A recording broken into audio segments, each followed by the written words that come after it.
Ipinag-utos ni Pangulong Bongbong Marcos ang patuloy na pagpapatrolya ng Philippine Coast Guard at Bureau of Fisheries and Aquatic Resources o BFAR sa West Philippine Sea. Kasunod yan ang pinakahuling resupply mission ng BFAR sa Panatag Shoal kung saan naglagay ng mga floating barrier ang China. Nasa frontline ng balitang yan, si JC Cosico. Sa aerial video na ito mula sa Philippine Coast Guard, makikita ang mga barko ng China nitong Webes na naglalatag ng floating barrier sa bukana ng Bajo de Masinloc o Panatag Shoal na nasa kanluran ng Zambales sa West Philippine Sea. Naglalatag na sila ng barrier. Kasabayan na resupply mission ng barkong BRP na tutamblot ng Bureau of Fisheries and Aquatic Resources o BFAR. Sa isang forum ngayong araw, sinabi ng Philippine Coast Guard na wala silang na-monitor na floating barriers noong mga nakaraang linggo. Kaya hinala nila, the moment na ma-monitor nila that there are Philippine government vessels within the vicinity of Bajo de Masinloc, that's the time that they place floating barrier. There's something that we are still evaluating, no? Nagpalitan pa ng radio challenge ang Chinese Navy at eroplano ng BFAR habang isinasagawa ang resupply mission sa Panatag Shoal na bahagi ng ating exclusive economic zone. Philippine aircraft, this is Chinese Naval warship calling. You have approached the air adjacent to China's Hualien Island. To avoid miscalculation, please alter your course. Sinagot yan ng BFAR.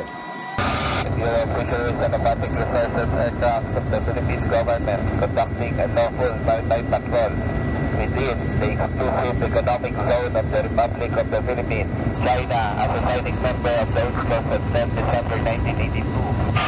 Are requested to abide the said convention. You are way beyond the 200 nautical mile EEZ of your country.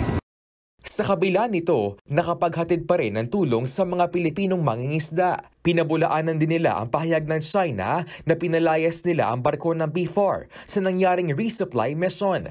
With the lies that they are producing, hindi na tayo affected dyan. They are just keep on humiliating themselves every time that they fabricate lies.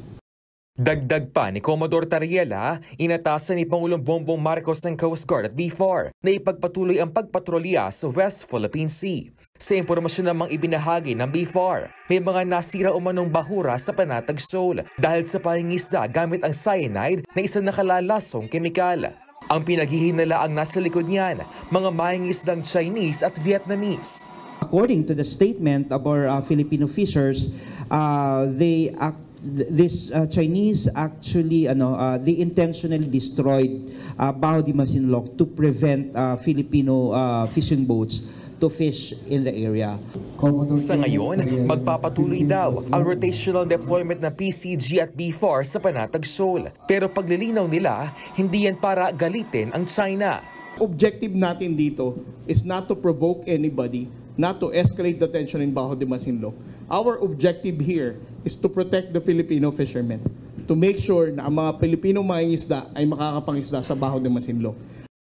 Kumpiyansa rin ang BFAR na makatutulong ang rotational deployment para mapataas ang produksyon ng isda mula sa naturang bahagi ng ating karagatan. Nagbabalita mula sa Frontline, JC Cosico, News 5. Mga kapatid, Jess De Los Santos po. Iba na ang may alam at may pakialam sa panahon ngayon. Para sa tuloy-tuloy na balitaan sa Frontline kahit weekend, mag-follow at mag-subscribe.